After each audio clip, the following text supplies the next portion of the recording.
Hello, everybody, and welcome to this episode of JavaScript Jabber. Today on our panel, we have the amazing Aimee Knight. Hey, from Nashville. And I'm Joe Eames. I'll be your host today. And as our special guest, we have the fantastic Richard Feldman. Hey, nice to be here. I'm loving my alliteration in my introductions. I should have given myself something. The inimitable Joe Eames. Wow, I don't even know that word. It's a good one. I just busted it out. Yeah, you did. You just laid down some knowledge on us. All right. This episode is sponsored by Kendo UI. Kendo UI allows you to build better apps faster. They have a comprehensive library ranging from data grids and charts to buttons and sliders. Plus, you can use their components as plain JavaScript as well as in Angular, React, and Vue. They have a large collection of customizable popular themes like Bootstrap and Material. Go check them out at javascriptjabber.com/Kendo UI. So, Richard, I can't imagine that there's tons of people who don't know who you are, but it still would be a fantastic idea to have you introduce yourself, what you do, and why everybody really wants to hear this show because of who you are in your work. And then we'll dig into our topic today. Oh, man, no pressure. Yeah, I'm Richard. I work at NoRedInk. I recently got a promotion. I'm now head of technology, which is a new thing for me. But prior to that, I did a lot of programming for them. I've been here about 5 years. Almost all of that has been, in the trenches, web app development. But I guess what I'm most known for is my work with Elm. So I'm on the Elm core team. I am the author of Elm in Action from Manning Publications. I do the Elm course on front-end masters. And I'm the author of, I'm in charge of Elm Test and Elm CSS as notable Elm packages. So I've done a lot of Elm stuff, and I guess I give a lot of Elm talks at conferences. So a lot of people, I guess, in reference to why people might already know me, is they might have seen me give an Elm talk at a conference. Awesome. Before we dig into our topic of Elm, I'd like to hear a little bit more about what NoRedInk is and how their involvement with both Richard and with Elm. Yeah, totally. So involvement with me is, I joined 5 years ago. It was a really small team back then. It was 3 programmers, and I was the front end team. And now it's grown. Now we're about an order of magnitude bigger, I guess, because we have about 32 people in the engineering department now, and we're still hiring, by the way. So check that out. Basically, we make software for English teachers. So our mission is unlock every writer's potential. So we specifically help English teachers teach English. We're not into essay grading or natural language processing, stuff like that. It's about helping give teachers tools to do a better job teaching. So the company was founded by a former English teacher who basically wished that all of these tools existed when he was in the classroom, and he eventually decided to leave teaching to try and help other teachers. I've been working there for about 5 years now, and we have become the largest Elm code base in the world, as far as we know. We're almost at 300,000 lines of Elm code. We've been running it in production since 2015. And until last year, I could say we had no runtime exceptions in that whole time. But now I can't say that anymore, unfortunately. But very close to no runtime exceptions, I can still say. And we hired, at the beginning of 2016, we hired Evan Czaplicki, who's the creator of Elm. And he works here full time and has been since January 2016 he just does Elm development full time, 100% open source. So we're making a very direct financial investment in open source by paying him to keep developing it. Well, that's awesome. So I'm curious, you said 300,000 lines of Elm code. Is there a ratio of Elm to non-Elm lines of code, kind of like dog years, right? Oh, yeah. So we definitely still have some legacy JavaScript code, but really front-end development at NoRedInk means writing Elm code all day. Really, basically nobody writes any JavaScript at all. The only exceptions would be if you need to reach for interop to do something, or if you need to for some reason make a tweak to some legacy thing that's a small enough thing that it's not worth rewriting in Elm. But pretty much all the substantial parts of our app that we modify on a regular basis, either we made them in Elm to begin with, or we were okay, we need to make substantial enough changes that we're going to rewrite it in Elm. So I don't know what the exact ratio is, but if you were starting at NoRedInk today, the amount of the ratio of Elm to JavaScript writing would be 99.9% Elm to 0.1% JavaScript. Gotcha. Cool. Well, let's talk about Elm a little bit. Since last time you were on, you guys had a pretty major release, right? Yes, yeah. So Elm 0.19 came out. I got a link in the show notes to the blog post, kind of talking about what's new there. I would say there's a couple of banner features, but I think the main thing that was relevant to us is a little bit different than the main thing that's relevant to like most other new projects. So for us, the big deal was the compiler got much faster. I actually need to put together a blog post on like our before and after numbers. That's like that's on my to-do list, but I haven't written it yet. But basically, I mean, it chopped like something like 20 minutes off of our builds. It was like a really, like Elm used to be the bottleneck, whereas now it's like our Ruby unit tests are the bottleneck as far as like things running in parallel. Like it dropped so much that it's not even on the hot path anymore, which is great because that was like, kind of the main downside of Elm for us at the time. And now that downside's just gone. The other big feature in Elm 0.19 is asset size. So it now does a lot of really interesting like techniques to make it so that not only does it output smaller assets, but it also outputs smaller assets that are better able to be minified by like Uglify or Google Closure Compiler or whatever the case may be, to the point where we now have, so the Elm SPA example is the one that the blog post talks about, which is basically the real world app, which is this sort of medium clone. Basically, it's like implemented in like JavaScript and Angular and React and Elm, and there's a bunch of different implementations. And I'm familiar with the real world Revo. Yeah. So basically, when we upgraded it from Elm 0.18 to 0.19, the asset size for that, the entire application, which is like, depending if you're using React, Angular, or Vue, all of those were between like 70 and like 105 kilobytes. That's like minified and gzipped for the entire application. The Elm one's like 29 kilobytes for the same app. And we were like pretty surprised by that. We didn't know it was going to be that dramatic, but because like that's like smaller than just React, like minified and gzipped. So it was really cool to see because Evan put a bunch of time into like making asset sizes smaller, because that was a piece of feedback that we heard was like bigger companies were saying like, hey, we're interested in Elm, but we're really concerned about asset sizes for mobile. Well, now that's hopefully no longer a concern for them. That's awesome. Yeah. That's awesome. So is that pretty much all the stuff that happened in 0.19? Is that... I would say those are the two big ones. I mean, there are a few other like minor things, but like the blog post kind of goes into it, and then there's like release notes on like some of the libraries changed a little bit, some of the like compiler details changed a little bit, but I mean, by and large, I think those are the kind of like the main takeaways. How much time does that represent? Like how many months went in between 0.19 and the previous release before that? Oh, wow. A lot. I think it was like something along the lines of like 18 months. Wow. Well, before the previous major release, like there were like, library releases and stuff, but because I mean, basically Evan pretty much like rewrote the entire compiler piece by piece for speed. So like he rewrote the parser, and then he rewrote the type checker, he rewrote the exhaustiveness checker, and like the emitter and all of those things. Like, and then by the end, they were all a lot faster and like worked better together for speed and made smaller assets. But it was like a very like, at what point in like rebuilding the ship plank by plank is it no longer the same ship anymore? I don't know, but it's still like checks Elm programs and emits JavaScript, but it does it pretty differently under the hood now. That actually brings me to like maybe I don't know, we're diverging here with my question, but we can circle back, I guess, if we want to. Is there ever any fear that with how involved he is that he's ever going to like burn out on it? Are there other people that are almost as involved? I mean, you're obviously very involved, but how does he stay from keeping burned out on all of this, since this is like really his baby?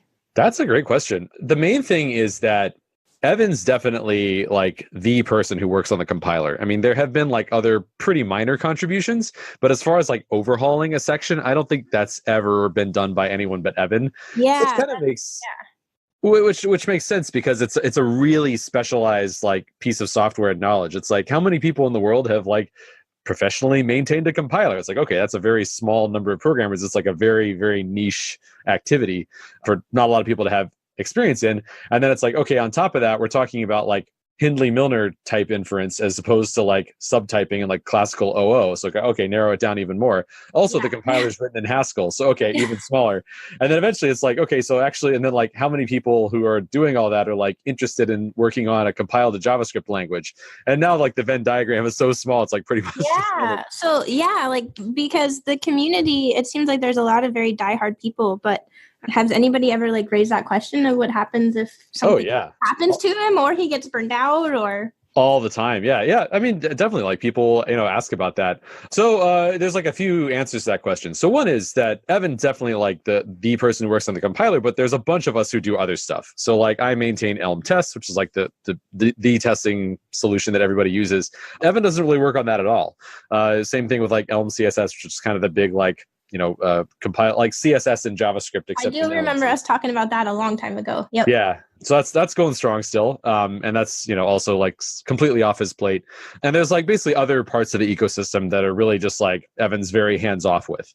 So he's kind of like got his niche with like the compiler and like the standard libraries. But beyond that, it's pretty like, I don't know, like spread out, like distributed among several different people, like what things are handled by whom. And I think to your question of burnout, honestly, I think that the things that just knowing Evan personally that like burn him out are actually not like working on the compiler. It's honestly more about the social aspects and just like fielding questions from people and like dealing with like the pressures of like, being a prominent open source maintainer. And fortunately, that is something where also like community members can help out a lot. Evan gave a great talk at Strange Loop this year about that. It's called The Hard Parts of Open Source. And it's really all about like soft stuff. It's not really like the technical aspects so much as, interacting with people.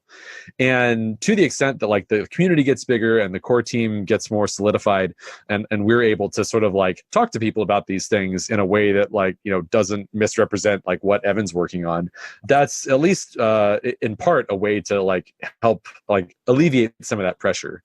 Whereas like in the early days when it really was just him working on it, he really just had to kind of like field all of that himself personally.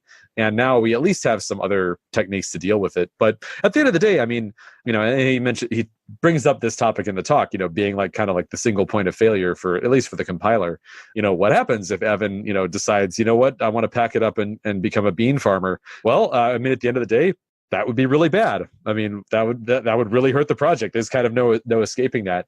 But at the same time, it's also like, well, there's also not really like an easy solution. It's like the reason that he's so valuable and such a like, central figure is that it's really hard to find someone who has all of the different very niche skill sets, required to do what he does intersecting in the same person. So I don't think Elm would exist without Evan. And it's also hard to like replicate that. So kind of I don't really see a way out of it, to be honest.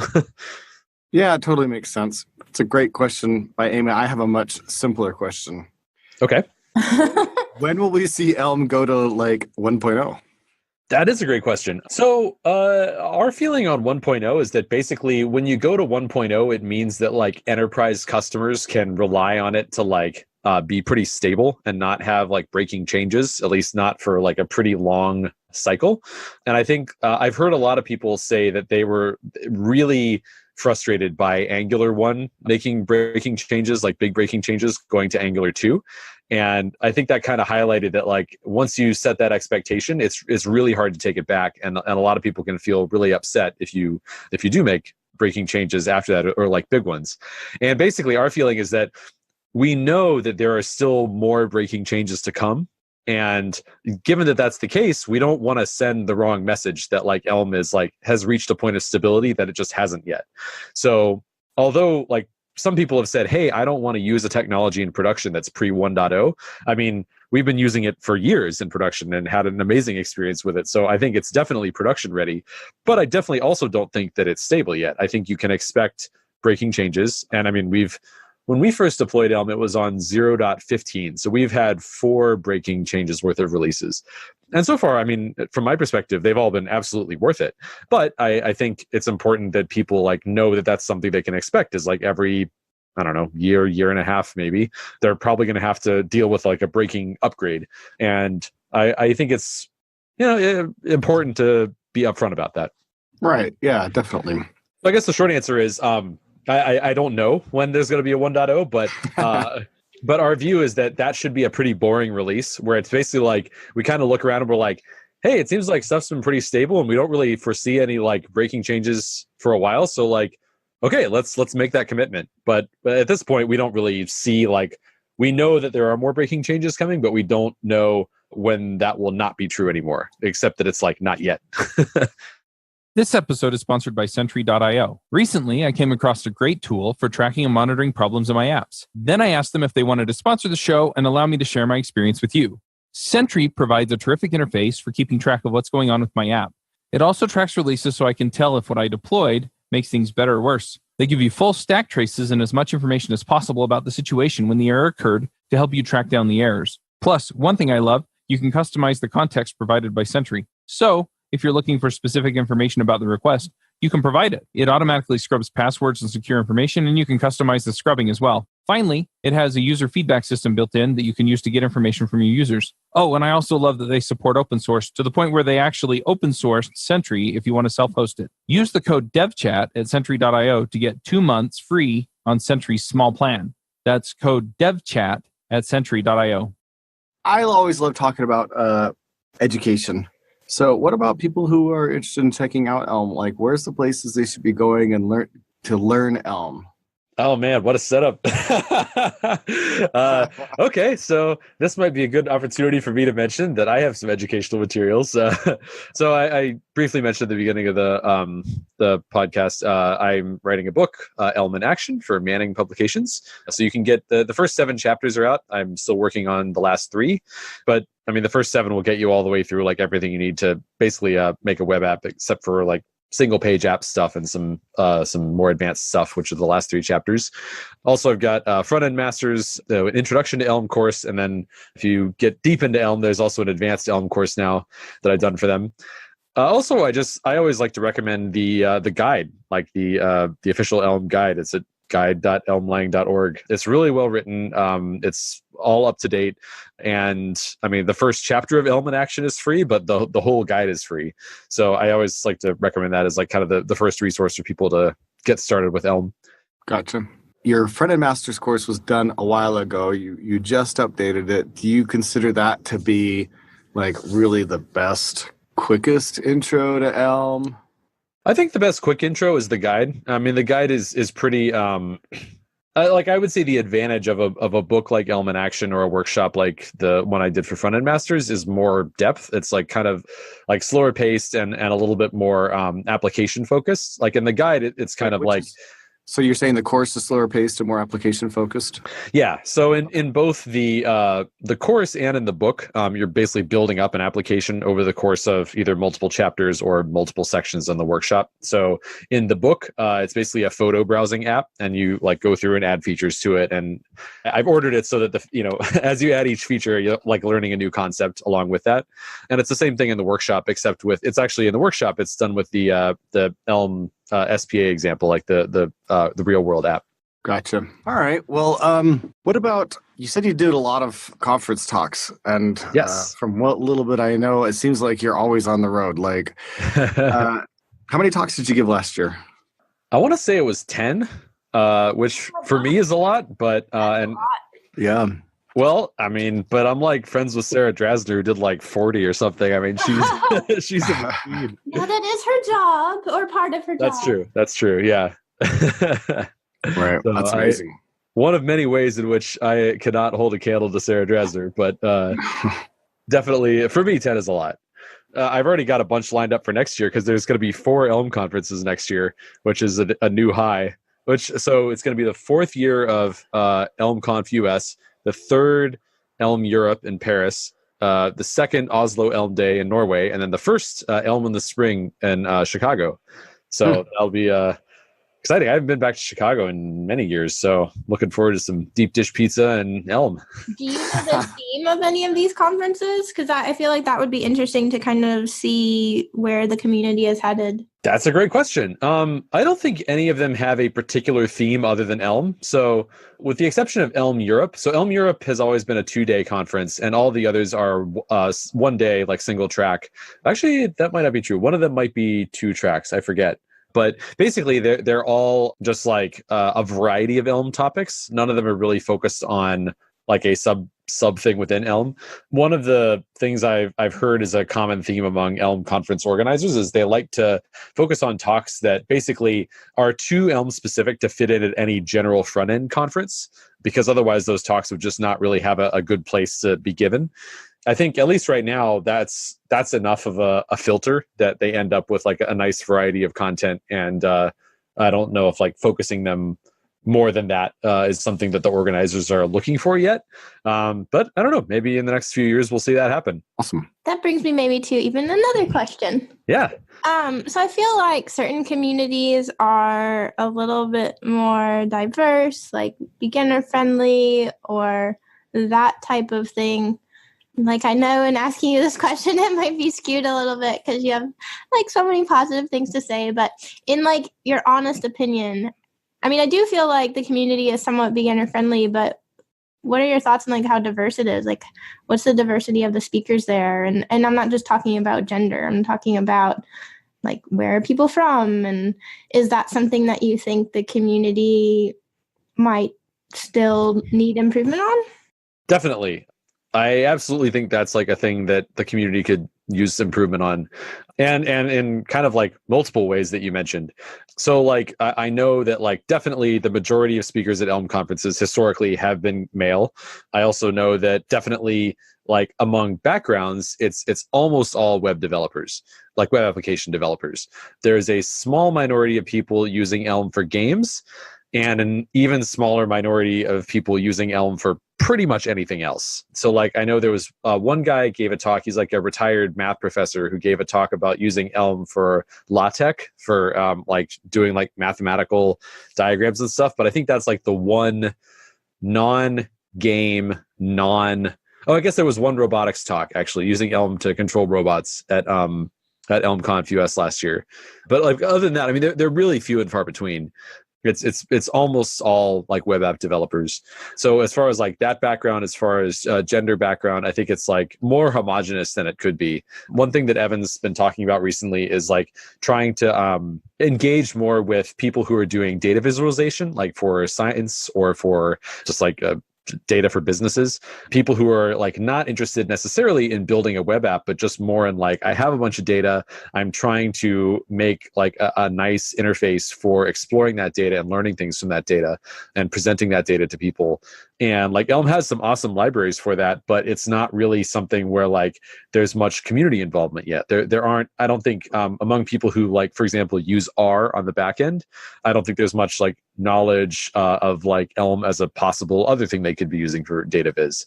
So that's all of those areas I think are ways we could improve the diversity and should. Yeah, and I mean, I asked that too because I think sometimes potentially other people who might not fit the typical stereotype, I think sometimes they look for like other people in the community that they could kind of look to, I don't know, just kind of like a role model in the community or something like that, or even like Vue has Vue Vixens and all that kind of stuff. So it's just like maybe a little bit more welcoming for people who might not feel comfortable. Yeah, definitely. So we have Elm Bridge in San Francisco. Oh, which awesome. Okay. Yeah. Like, so I moved from San Francisco to Philadelphia. I know we don't have an Elm Bridge in Philadelphia, but I don't know what other cities do have them. Is there a GitHub, like if people wanted to start one up for the one in San Francisco, that they could kind of follow the outline and stuff like that? Because I know the curriculum is shared. Yeah, absolutely. Oh, awesome. Okay, so that's a good idea for people. And I think the next one's going to be in February, actually. Okay. So I guess depending on when this airs, we might be able to link to it. I don't think it's been announced yet as of I say these words, but I know the organizer, so I think she's planning to do the next one. Like that makes me very happy. Cool. Yeah. You're in Nashville, though, right? I am, but who is the organizer? Because I feel like listeners might be interested. Yeah, Renee Balmert. Okay. Do you happen to know her Twitter handle? I should, but we can always drop it. We can try to drop it in the show notes. Yeah. I'll go look it up. Cool. But she's not on Twitter very much. She's anyway. But I can find her on GitHub or something. Okay. Yeah. Very cool.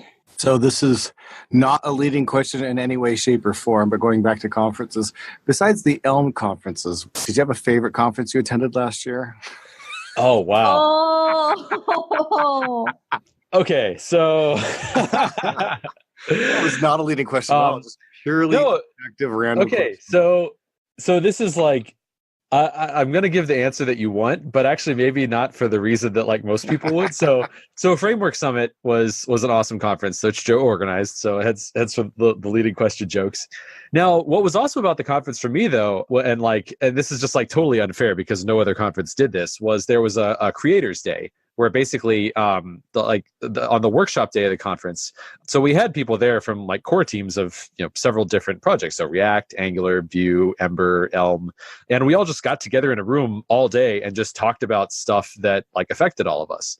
And so we talked about like internationalization and like web standards and all these different things, and I was just like soaking up perspectives and like knowledge and just getting to see how differently everybody feels about certain things and how similarly we all felt about other things. And it was just this fascinating perspective that I have never gotten anywhere else. And it happened to be at a conference. So that's totally cheating. But I mean, I really can't compare, I have enjoyed lots of conferences at, maybe a more amusing anecdote. So if you've ever spoken at this conference, this may be as like, oh yeah, of course, that's just normal. But at Uridev in Sweden, this was the first time I spoke there, and I got an interesting surprise, which is basically a series of events that led me to, along with other speakers, on purpose, jump completely naked into the Baltic Sea in November. This was something that many of us did after being in the sauna, where I've been to saunas that are clothing optional and clothing required. And this is the first one I'd been to where it was clothing banned. That's just how they do it in Sweden. Basically, that was just like what happened right before the speaker dinner. And they, as one of the organizers commented, he's like, well, don't worry. After this, standing up in front of a room full of people will be no problem at all. And giving a talk. Yeah, we all did it. So that was an interesting experience, to say the least. Very, very memorable. Don't intend to do it again. Baltic Sea in November, very cold. Right. Don't recommend. Yeah. But it makes for a good story. How long did you last in the water before you... Oh, I immediately, I was like, I have to get out. That's not, it wasn't one of those things where like the water like was still surrounded by your body was surrounded by an air pocket because you went in and out so fast. Oh, I wish. It was like a cartoon. I mean, it was shot up out of the water. Pretty much. I mean, just as soon as I get it, it's like, oh, I've made a terrible mistake. I'm immediately getting out. No, I mean, in all honesty, some of the European folks are pros, and they're just like, oh, that was very refreshing. I'm going to go back into the sauna and then go back out and do this a few more times. And I was like, nope, that was once was enough. I'll go back in the sauna. That. But yeah, it was a trip. It was very, very memorable. Not that I'm saying Framework Summit should do that, but it's, I'll take it under advisement. Certainly memorable. Cool. Well, I think the last thing that another good question to just always ask is you kind of have this. You just given it so much, right? This like pitch of why people should be looking at and learning Elm, and I think it's probably we're heading towards the kind of the end of time, so it might be a good thing to sort of just wrap up with your kind of like your summary statement of why Elm is the type of thing people really should be looking into. Yeah, that's a great question. I mean, to me, the thing that is most exciting about Elm is the fact that it's sort of going back to a clean slate and saying, how can we design a language that makes building UIs really nice? And I think JavaScript has come a really long way in like evolving from what was intended to be a small scripting language used by non-programmers for really small interactions into something that huge enterprise applications are built on. But I think if you try a language that was designed from the get-go to be excellent at that, and the entire ecosystem around it, which is all in Elm, and like the Elm packages are not actually based on JavaScript libraries, they're just all in Elm code. Just like the experience of using something that's like that well put together, where everything just kind of works and gels really well together, it just feels wonderful. And I mean, the productivity of our team, like one of my coworkers commented, like the UI I just built is so complex. I just literally can't imagine having built it and being able to maintain it without having Elm at our disposal. Just like the compiler is just so helpful, and everything is so well put together that I don't know. I'm just like really happy to be using it. And like I honestly at this point, it's kind of like ruined me as a career JavaScript programmer. I don't think I can ever go back. I mean, I don't think I can take another JavaScript job. But I don't know. I've been very happy with it. Our team's been extremely happy with it, and I just encourage people to give it a try. Hey guys, let me tell you about Clubhouse. I swear, I've used every project management software there is out there, and I hated project management software. Now I have Clubhouse. Overall, it's simple and straightforward to use, but has enough of the integrations and power features you need to get the job done without getting confusing. This means that I can use it, and the non-technical members of my team can figure out what they need from it. It also makes it easy for me to zoom out and see what's going on overall before zooming back in and specifying more work that needs to be done, or picking the next task for me to tackle. They integrate with all the systems that you'd expect and have a REST API for, well, the rest.